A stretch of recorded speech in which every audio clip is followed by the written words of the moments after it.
Assalamu alaikum wa rahmatullahi wa barakatuh. I just wanted to thank the brother for coming here, and I was really touched by your story. My question has to do with a lot of things that go on in Hollywood, as far as we hear stories about people who, you know, literally sell their souls to the devil. We hear stories about a lot that goes on with the elite and people in Hollywood who practice a Luciferian type of religion, worshiping Satan, or, you know, devil worship, and different types of satanic practices. And that a lot of, you know, we hear stories and rumors that a lot of artists now today are expected to engage in that in order to, you know, to achieve their fame or to get a record deal. And I just wanted to ask you if you've noticed any of that in being in Hollywood and in the music industry. Did you ever come across that? And also, do you know of any particular artists, you don't have to name them, that have come across this and because of that entered into Islam? Thank you. Assalamu alaikum.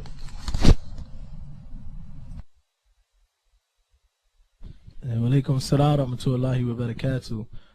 Of course, being involved in the music industry, there's so much corruption in this music industry, and there's so many things that happen behind the scenes that is very wild when it actually comes to light.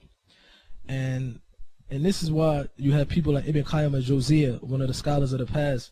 He said that music is the Quran of the devil. And this is why you see that most of the people that come from the music industry, in fact, they actually do some of the worst sins, and they actually become some of the worst people that ever walked the face of this earth, from starting off with good manners, but once they enter to the music industry, I seen it personally and witnessed it, they always turn to another person that they didn't even expect. And yes, I know some people personally, I won't mention their name, and we asked a lot of guide them to Islam. It's a very, very famous rap group that sold maybe 30-40 million records worldwide. They used to actually be engagement and talking to devils, jinns, and worshiping the shaitan. And they told me stories how they used to be aided by the shayateen, and they was aided by the jinns and aided by the devils. So you have this in the music industry. You have verses where Snoop Dogg, for example, may Allah guide him to Islam, he had a song where he actually was having a conversation with the devil, and in the middle of this song he actually said that he sold his soul to the devil. So you have a corruption that happens in the music industry that's very different than any other entertainment. And this is why you see some of them always have some bad endings if Allah don't guide them. And this is why the scholars say about the people in the music industry is that it's only from the mercy of Allah that they will actually make it from that industry. It's a very corrupt industry. And I'm going to end it with a story about your question that happened when I first accepted the religion of Islam. It was a lady. She was friends of my cousins and the wife of my cousin.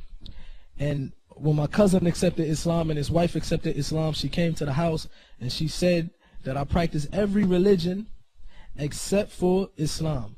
She said before, the last religion that I practiced was a religion called Wicca or something like that, where they sell their soul to the devil.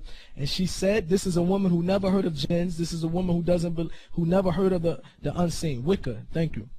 She said that she used to be in conversation with the jinns, the devils, the ghosts that some people might call it. And she said to the point that the jinn would come carry her, and she would be able to see certain things that her friends was doing, and she would call her friends and she would tell them about, I seen you do this last night, and they would be very shocked.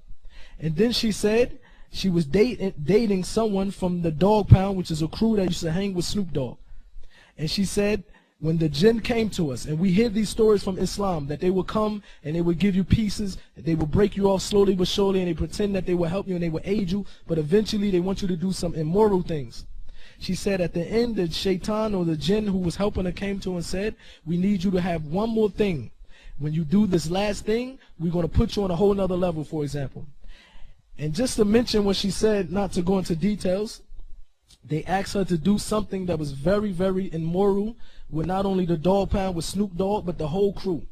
And she said ever since that day, she walked away and she stopped dealing with this religion because of the thing that it asked her to do at the end. And she started to investigate Islam. When she heard about the unseen, that Muslims believe in the jinns, and when she read about stuff describing the jinns and describing the shaitan, she knew instantly that this is who she was dealing with. So you have this in this industry, and it's a very corrupt industry, and this is why it's very important that the Muslims, we should stay away from that.